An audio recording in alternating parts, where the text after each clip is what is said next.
Gregory Peck détestait vraiment ses acteurs. Le plus, vous ne croirez pas où Gregory Peck est né. Eldred Gregory Peck est né le 5 avril 1916 à La Jolla, en Californie.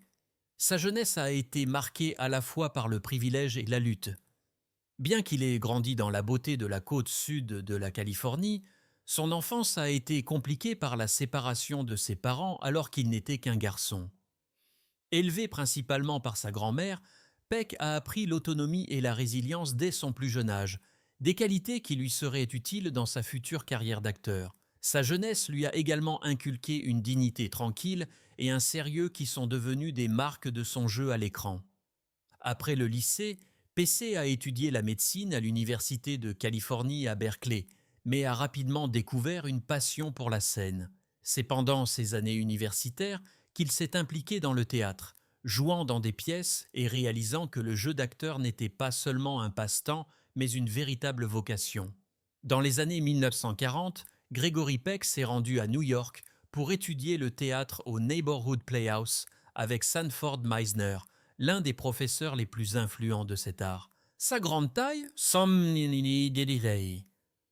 visage expressif et sa capacité naturelle à transmettre l'intégrité ont fait de lui une figure marquante. En quelques années, Hollywood l'a remarqué.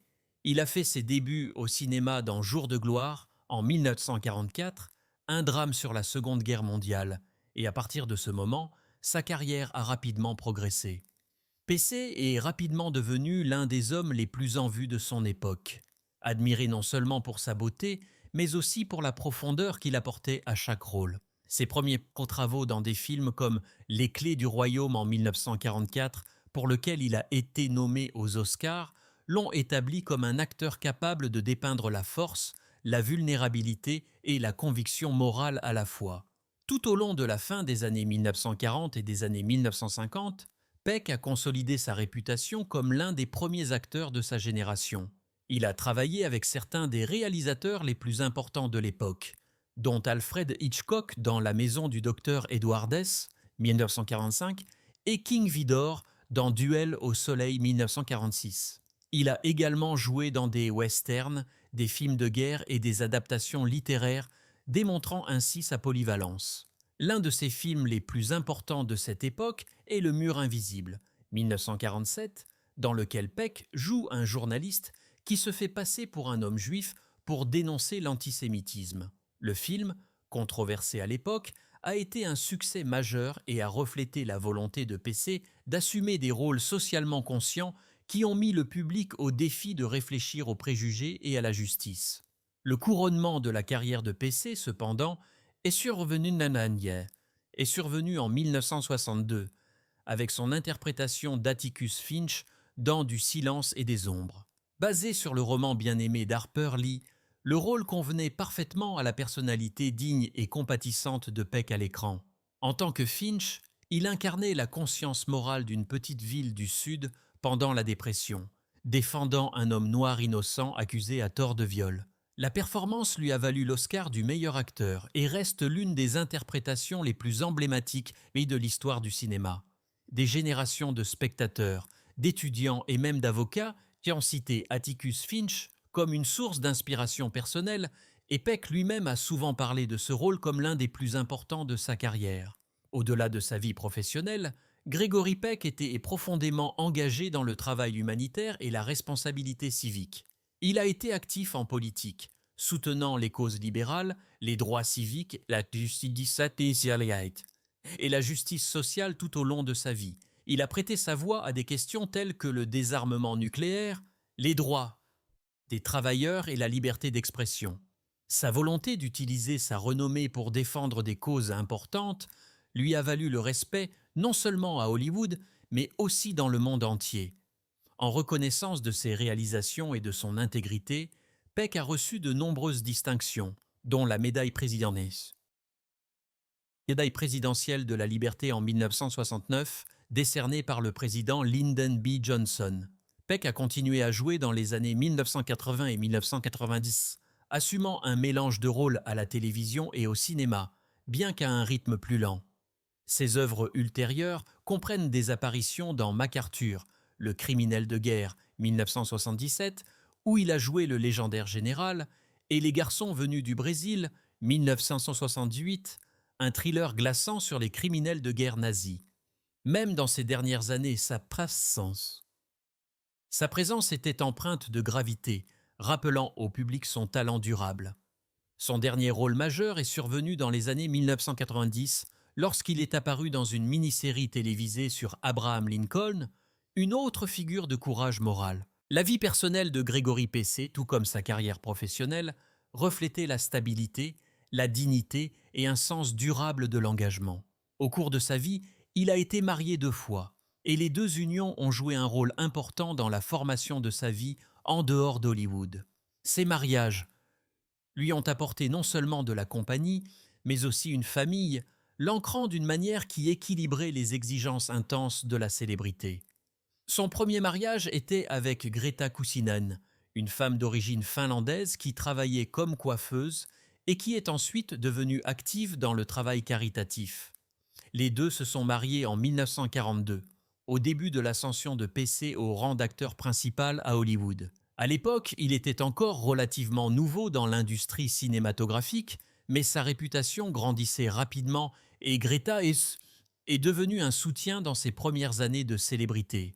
Ensemble, ils ont construit une vie de famille pendant qu'ils naviguaient dans les pressions d'une célébrité soudaine, apparaissant dans un film acclamé après l'autre tout au long des années 1940. Leur union a produit 3 fils, Jonathan, Steven et Carrie, et pendant plus d'une décennie, ils ont essayé d'équilibrer les responsabilités familiales avec la carrière exigeante de Grégory.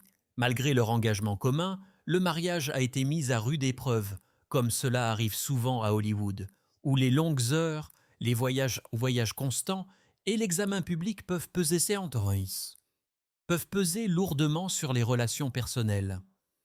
Après 13 ans ensemble, 13 ans ensemble, Grégory et Greta ont divorcé en 1955.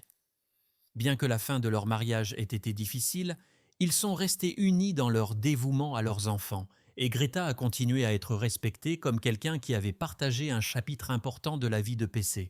Peu de temps après son divorce, Grégory Peck a entamé ce qui allait devenir un partenariat à vie avec la journaliste française Véronique Passani. Leur histoire d'amour a commencé lorsque Véronique, qui travaillait comme journaliste pour le quotidien français France Soir, l'a interviewée en 1953. À l'époque, Peck faisait la promotion de l'un de ses films à Paris, et ce qui avait commencé comme une rencontre professionnelle s'est rapidement transformé en une connexion significative.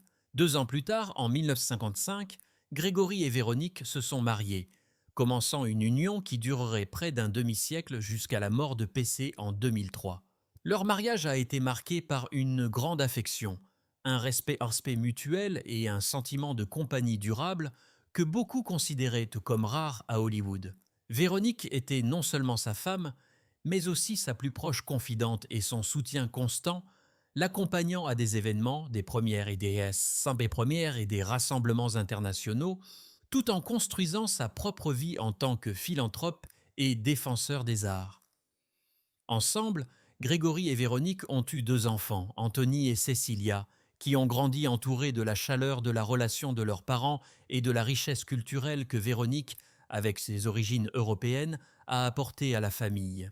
La Maison des Peck est devenue un lieu où l'art, le cinéma et les conversations intellectuelles ont prospéré, reflétant à la fois la stature de Grégory en tant qu'icône hollywoodienne et la sophistication de Véronique. Des amis et des collègues ont souvent remarqué à quel point Grégory était dévoué à sa famille et à quel point son 2e mariage l'avait ancré pendant les dernières étapes de sa carrière.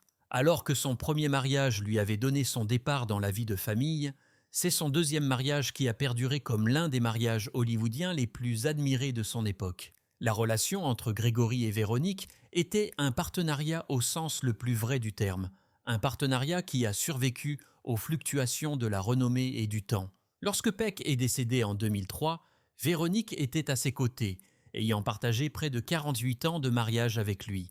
Leur lien reste un témoignage de la loyauté et de la capacité d'amour de Grégory Pessé, des qualités qui étaient aussi évidentes dans sa vie personnelle que dans les personnages qu'il incarnait à l'écran. Gregory Peck était connu de millions de personnes comme l'un des acteurs les plus dignes, les plus courtois et les plus gentlemen qui ait jamais foulé le plateau de tournage. Avec sa grande taille, sa voix imposante et son sérieux qui faisaient de lui un acteur naturel pour les rôles d'intégrité et de force tranquille, il est devenu un symbole de l'âge d'or d'Hollywood. Pourtant, comme tous les hommes, Peck avait ses opinions privées, et derrière l'apparence soignée, certaines figures de l'industrie cinématographique mettaient réellement sa patience à l'épreuve. Bien qu'il ait rarement laissé de tels sentiments personnels filtrer dans la sphère publique, ceux qui le connaissaient savaient que Peck nourrissait une aversion tranquille et latente pour certains de ses pairs, et lorsqu'il les commentait en privé, il était direct, impitoyable et souvent surprenant dans son honnêteté. L'un des noms qui revenait sans cesse dans les conversations était Charlton Hatch. Bien que les deux hommes étaient des titans de l'écran à peu près à la même époque, PC considérait les performances de H comme excessivement rigides et dépourvues de nuances. Charlton a toujours pensé qu'il suffisait d'avoir l'air héroïque, a un jour fait remarquer Peck avec son humour pince sans rire. Mais jouer la comédie, ce n'est pas se tenir droit et contracter la mâchoire. Il s'agit de la vérité. Et la vérité, je le crains, n'a jamais été quelque chose que j'ai trouvé dans ses performances. Les deux hommes sont apparus dans différents types de films. Peck avec ses drames ancrés, H avec ses aventures avant-bibliques et épiques, mais leurs chemins se sont croisés socialement et dans les cercles de l'industrie. Peck, qui était fier de sa subtilité, considérait l'approche de H comme plus de spectacle que d'âme. Un autre acteur qui a suscité l'irritation de PC était Robert Mitchum. Ils ont joué ensemble dans Les Nerfs à vif, 1962, un thriller historique dans lequel Mitchum incarnait l'un des méchants les plus effrayants du cinéma face à l'avocat inébranlable de PC. Bien que le film ait été un succès commercial et critique, PC a admis plus tard que travailler avec Mitchum avait été une expérience pénible. Mitchum avait du talent, on ne peut pas le nier, a reconnu PC, mais il était paresseux, négligent et parfois carrément irrespectueux envers le métier. Il préférait boire, jouer, se pavaner sur le plateau à moitié préparé, et cela n'a jamais été acceptable pour moi. Le jeu d'acteur exige de la discipline, et Mitchum s'épanouissait dans la rébellion. Malgré ses appréhensions personnelles, Peck a maintenu son professionnalisme pendant le tournage, mais hors caméra, leur relation était au mieux froide. Le plus surprenant était peut-être le dégoût de Peck pour Marlon Brando, l'acteur de la méthode rebelle qui a changé à jamais le jeu d'acteur à Hollywood. Alors que les critiques et les jeunes spectateurs saluaient Brando comme un génie, Peck trouvait son style complaisant et inutilement erratique. Brando était brillant quand il s'en souciait, a admis Peck dans ses dernières années. Mais le problème, c'est qu'il s'en souciait rarement. Il marmonnait ses répliques, manquait de respect au réalisateur et traitait le processus comme s'il était au-dessous de lui. Ce n'était pas de l'art à mon avis, c'était de l'arrogance. Peck, avec sa formation classique et son respect de la tradition, s'est heurté idéologiquement au style imprévisible de Brando. Là où PC considérait le professionnalisme comme sacré, Brando se délectait souvent du chaos, et ce chaos irritait Peck au plus haut point. Une aversion plus personnelle s'est développée envers Frank Sinatra, moins pour son jeu d'acteur que pour son comportement. PC respectait le succès de Sinatra en tant que chanteur et artiste, mais trouvait sa réputation à Hollywood désagréable. Frank n'a jamais su quand cesser d'être Frank Sinatra, a déclaré un jour Peck avec dureté. Il apportait la fanfaronnade, l'entourage, l'ego dans chaque pièce, et c'était épuisant. On ne peut pas être plus grand que l'histoire, et Frank l'a toujours été. Bien que les deux hommes ne se soient jamais engagés dans une querelle publique spectaculaire, les proches de Peck savaient qu'il évitait Sinatra autant que possible. Malgré ses fortes aversions, Peck parlait rarement en mal des autres dans les interviews, préférant conserver une image publique courtoise et diplomatique. Ses critiques, lorsqu'elles étaient révélées, intervenaient généralement des années plus tard dans des mémoires, des lettres privées ou des conversations franches avec des amis de confiance. Il comprenait que l'amertume pouvait entacher une carrière. Il refusait de laisser ses griefs personnels éclipser la dignité qu'il s'était tant efforcé d'incarner à l'écran. Pourtant, les acteurs qu'il mentionnait le plus souvent, Ash, Mitchum, Brando et Sinatra, restaient somme qu'il ne pouvait vraiment pas respecter ou admirer, peu importe combien le public les adorait. Ainsi, alors que Gregory Peck était une figure imposante d'intégrité au cinéma, même lui était assez humain pour ne pas aimer, critiquer et rejeter certaines personnalités de son industrie. Ses commentaires, mesurés mais mordants, révèlent un homme qui appréciait par-dessus tout le professionnalisme, la vérité et la discipline, et qui ne pouvait pas supporter ce qui, à ses yeux, compromettait l'art sacré du jeu d'acteur. Le 12 juin 2003, Gregory Peck, l'un des acteurs les plus admirés et respectés de l'histoire du cinéma américain, est décédé paisiblement dans son sommeil à l'âge de 87 ans. La cause de son décès a été signalée comme étant une bronchopneumonie, une affection respiratoire grave qui peut être particulièrement dangereuse pour les personnes âgées. La mort de PC est survenue dans le confort de sa propre maison à Los Angeles, en Californie, la ville qui avait longtemps été à la fois sa scène professionnelle et son sanctuaire personnel. Ses derniers instants ont été marqués par une dignité tranquille, et il n'était pas seul. Sa femme dévouée, Véronique Passani, avec qui il avait partagé près de 5 décennies de mariage, était à ses côtés.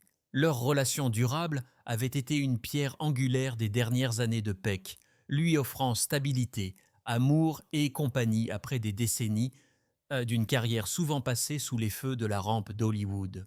Après sa mort, Peck a été inhumé dans le mausolée de la cathédrale Notre-Dame-des-Anges, une grande cathédrale catholique romaine du centre-ville de Los Angeles, qui sert de dernière demeure à plusieurs personnalités notables. La décision de l'y inhumer reflétait non seulement son importance en tant qu'acteur, mais aussi ses liens profonds avec sa foi et sa communauté. La cathédrale, avec son architecture imposante et son atmosphère paisible, offrait un lieu approprié et digne pour que les admirateurs et les proches rendent hommage à un homme dont la présence à l'écran et dans la vie publique avait laissé une marque indélébile sur des générations.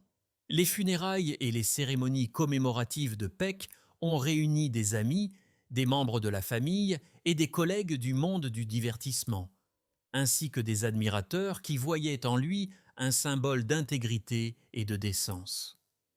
L'un des moments les plus poignants de la cérémonie a été l'éloge funèbre prononcé par l'acteur Brock Peters. La présence de Peter à la cérémonie avait une profonde résonance symbolique. Des décennies plus tôt, il avait joué le rôle de Tom Robinson, l'homme noir injustement accusé d'un crime dans le film de 1962 du silence et des ombres. Dans ce film classique, Gregory Peck avait incarné Atticus Finch, l'avocat de principe qui défendait Robinson malgré les préjugés et les pressions sociales écrasantes. Leur relation à l'écran était devenue l'une des représentations les plus durables de la justice, de l'empathie et du courage moral dans l'histoire du cinéma.